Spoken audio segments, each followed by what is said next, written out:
एक और चीज़ हम इसी से थोड़ा सा मिलता जुलता, जैसे लव जिहाद, उस पर बहुत बात होती है। सवाल थोड़ा सा मेरा ऐसा है, शायद कुछ लोगों को बुरा भी लगे, हमेशा जब लव जिहाद होता है तो कोई अगर मुस्लिम लड़का है, उसने किसी हिंदू लड़की से शादी की है, तो लोग कहते हैं अरे बहला फुसला के शादी की होगी। वहाँ पर लड़की की समझ कहाँ थी? हमेशा हर सेंस में जब भी ऐसी कोई बात होती है, जब भी कोई चीज़ होती है तो लव जिहाद। जैसे अभी सोनाक्षी सिन्हा की भी जब शादी हो रही थी तो बहुत सारे लोगों ने ऐसे ऐसे सवाल पूछ दिए, तो सिर्फ लड़के को ब्लेम किया जाता है। मेरा सवाल ये है कि सिर्फ मुसलमान अगर लड़का है तो उसको ही ब्लेम कर रहे हैं। लड़की की समझ कहाँ थी? लड़की को क्यों नहीं आप अपने शिक्षा देते कि ठीक है इन चीज़ों में ना पढ़ो, या अगर आपको लगता है कि सामने वाला आपको बहला फुस रहा है तो आप उसकी चालाकी को समझ जाओ, तो सिर्फ लड़के को क्यों ब्लेम करते हैं? मैंने कहा ना, शिक्षा की कमी, कम्युनिकेशन की कमी। माँ अपनी बेटी से बात नहीं कर रही है, माँ नहीं बता रही है कि हमें साइकोलॉजिकली किस तरीके से ब्रेन वॉश किया जा सकता है। माँ नहीं बता रही है कि मेरे जीवन में क्या क्या चीज़ें घटित हुई हैं। बहुत सारी ऐसी माँ हैं जिनके जीवन में कहीं ना कहीं कुछ इस तरीके की चीज़ें घटित हुई होंगी, लेकिन वो अपनी बेटी से बात नहीं करना चाहती क्योंकि हमने शिष्टाचारी का चोला ओढ़ा हुआ है। हमें लगता है हाँ, हम अपनी बेटी के साथ में ऐसी बात करेंगे क्या कि कोई तुम्हें आकर कैसे प्रपोज कर सकता है, कोई आकर तुम्हें ऐसा बोल सकता है। देखो, जो मुस्लिम कम्युनिटी है, जो लव जिहाद पे जो काम कर रहे हैं, उनका साइकोलॉजिकली जो पूरा वारफेयर है वो बहुत स्ट्रॉन्ग है।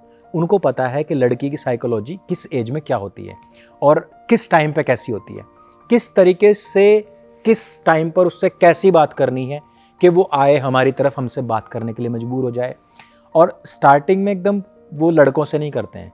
कभी भी आप देखोगे लव जिहाद के मामलों में, एक हिंदू लड़की होती है, उसकी एक सहेली होती है मुस्लिम लड़की, वो जो उससे कंटिन्यू बातचीत करती है उसके बारे में, जो उसकी पर्सनल थिंग्स हैं उनको जानती है, उनको सारा सुनती है, फिर उसके ऊपर उनका अलग एक रिसर्च चलता है, फिर वो चीज़ें कम्युनिकेशन में जाती हैं उनके, और फिर उस तरीके का कोई लड़का होता है जो उस मुस्लिम लड़की का भाई बन के आता है, और वो वैसा ही होता है जैसा वो हिंदू लड़की चाहती है, क्योंकि वो आपस में बात करते थे पहले, कैसा लड़का चाहिए, कैसा होना चाहिए।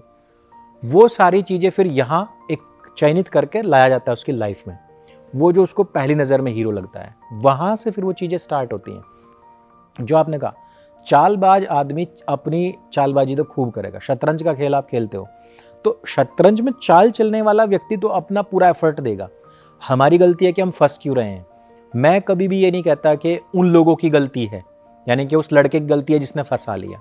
मेरे सामने जब भी इस तरीके के केस आते हैं तो मैं यही कहता हूँ कि नहीं, लड़की की गलती है, और इवन उससे पहले उसकी परवरिश करने वाले माँ बाप की गलती है। हम हमेशा ये बात करते हैं कि अंग्रेज यहाँ आए, ईस्ट इंडिया कंपनी यहाँ आई और उन्होंने एक ऐसा सिस्टम बनाया ताकि यहाँ से वो पैसा हमेशा लूटते रहें।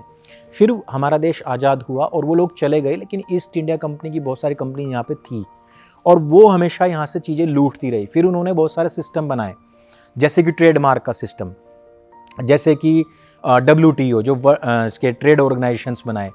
हर चीज़ के ऊपर हमें ट्रेडमार्क चाहिए, उसकी फ़ीस जाती है ना, और हर चीज़ के लिए हमें सर्टिफाइड होना पड़ता है, सर्टिफिकेशन की फ़ीस जाती है। यानी कि लूट का धंधा अभी भी ज्यों का त्यों चल रहा है। लेकिन कभी हम ये बात नहीं करते कि मुस्लिम आक्रांता यहाँ क्यों आए थे। मुस्लिम आक्रांता यहाँ आए थे यहाँ की महिलाओं को लूट के ले जाने के लिए।